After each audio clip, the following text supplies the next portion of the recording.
He goes, present your bodies as a living and holy sacrifice. When I was a brand new convert,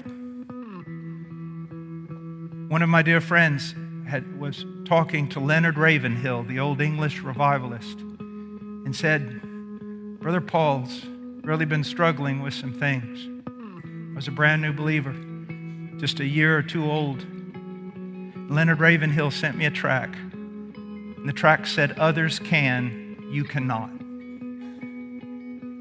And what that tract basically said was this: yes, others can play with the world, others can walk hand in hand with the world, others can live trivial lives and play trivial games, but if you want to be an instrument of God, you cannot.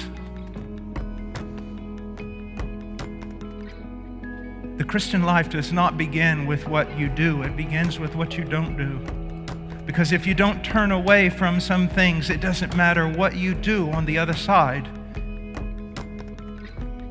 It doesn't matter if you take a shower 5 times a day, if 7 times a day you fall back into the cesspool. We are a people called by God. Do you see that?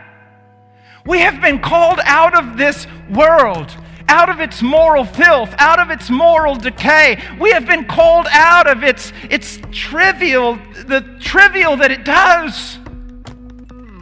Playing with marbles, wasting its life until it finally crawls into the grave, no wiser than when it started. You've been called out to serve Him. You've been called out for eternity. You've been called out. So come out.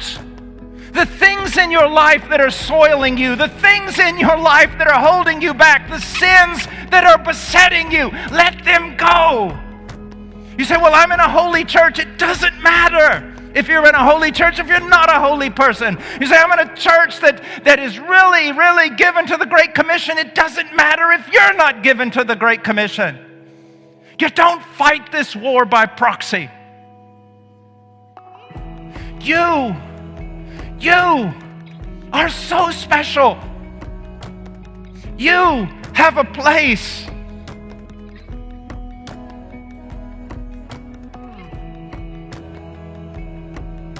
You have a place. Come out. Not just leaving immorality behind, but leaving the trivial behind. So much wasted time. So much looking and looking and looking. No. That's not for you. As wine is to be given for those who have no hope, let those things be given to people who have no hope. But you have hope of eternal life and eternal glory and of eternal purpose. Awake, sleeper, and arise. Come out from among them. He has called you to be sons and daughters. You were born in Zion. Your name is inscribed in the book. Come out and join forces with those who labor, with those who suffer, with those who cry, with those who fight.